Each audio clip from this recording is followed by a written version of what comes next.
لیکن خاتون نبی اس لیے اتارا، یہ دفع دخل مقدر ایک چھپا ہوا شبہ کھڑا ہو جاتا کہ یار اس کا مطلب ہے کہ یار یہ رسالت پھر آگے چلے گی، فرمایا وہ خاتم النبیین۔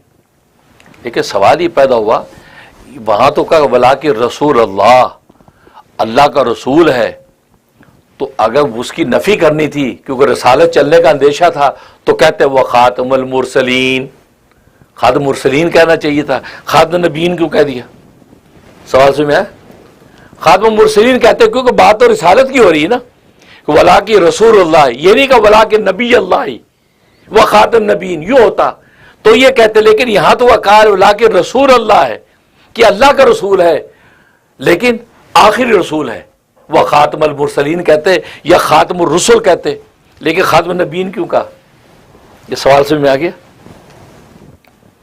اس کا جواب اصل میں یہ ہے کہ نبوت عام ہے، رسالت خاص ہے۔ رسالت کا مطلب رسول اس کو کہتے ہیں جو نئی شریعت اور نئی کتاب لے کے آتا ہے، جس کو اللہ تبارک و تعالی نئی کتاب نئی شریعت دیتا ہے، وہ ہوتا ہے رسول۔ اور نبی ہوتا ہے کہ جب وہ نئی کتاب یا نئی شریعت لانا ضروری نہیں ہے، کبھی لاتا ہے، کبھی پہلے والا جو رسول ہے اسی کی کتاب اور شریعت کو لے کے چلتا ہے۔ جیسے حضرت ہارون علیہ الصلوۃ والسلام، حضرت موسیٰ علیہ الصلوۃ والسلام کیا ہے؟ رسول، جنہوں قدر رسول ہیں، ان کو تورات ملی، نئی شریعت ملی، لیکن ہارون علیہ السلام نبی ہیں، وہ انہی کی جو شریعت اور کتاب اسی کو لے کے آگے چل رہے ہیں۔ تو نبی چونکہ عام ہے اور رسول خاص ہے، اگر خاص کی نفی کر دیتے تو عام کی نفی نہیں ہو سکتی تھی۔ آگے کہتے ہیں ولیکن رسول اللہ وہ خاتم المرسلین، تو رسولوں کی تو نفی ہوتی، نبیوں کی نفی نہ ہوتی۔ کوئی نبوت کا دعویٰ کرتا تو آپ کو ماننا پڑتا کہ قرآن نے رسولوں کا منع کیا جو نئی شریعت نئی کتاب لے کے آئے، جو بغیر نئی شریعت کتاب کے آئے وہ آ سکتے ہیں۔ تو آپ کیا جواب دیتے؟ دیکھو آپ کیا کہ آپ نے ماسٹر کیا جی نہیں کیا تو پی ایچ ڈی کی نفی ہو گئی کہ نہیں؟ ڈاکٹریٹ کی آٹومیٹک نفی ہو گئی، لیکن ڈاکٹریٹ کی نفی ہوگی، آپ نے ڈاکٹریٹ نہیں کیا جی نہیں کیا، لیکن ایم اے کی نفی نہیں ہوئی۔ ہو سکتا آپ ماسٹر ہو لیکن پی ایچ ڈی نہیں کیا آپ نے۔ تو وہی والی بات ہے، رسالت کی اگر نفی کرتے تو نبوت کی نفی نہیں ہو رہی۔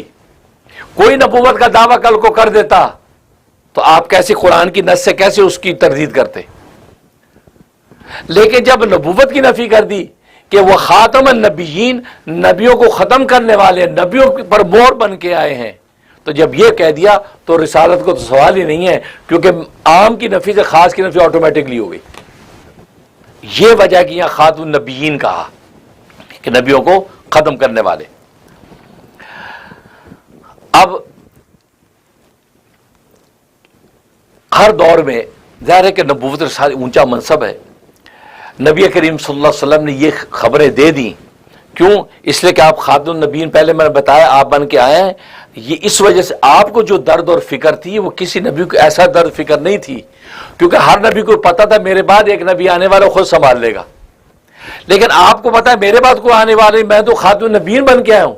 آپ کو جو درد و فکر تھی کہ آپ امت کو قیامت تک کے بھی حالات بتا کے گئے، دیکھو یہ ہوگا یہ ہوگا یہ ہوگا، ذرا بچ کے رہنا، ان کو پتا ہے کہ میرے بعد کوئی اور بتانے والا ہے ہی نہیں ان کو، لہذا آپ قیامت تک کی نشانیاں بتا کے گئے یہ ہوگا۔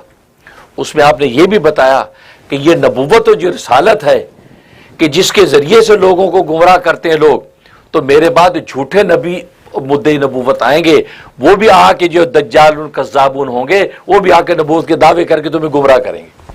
پہلے خبر دے دی کیونکہ میں آخری نبی، میرے بعد اب کوئی نبی نہیں ہے، لیکن چونکہ پہلے سے نبیوں کے سلسلے چلے آ رہے ہیں تو لوگ اس پہلے والے تسلسل سے فائدہ اٹھا کے نبوت کا دعویٰ کر کے تمہیں گمراہ کریں گے۔ لیکن یاد رکھو 30 دجال اور کذاب آئیں گے جو نبوت کے دعوے کریں گے، حالانکہ وہ نبی نہیں ہے۔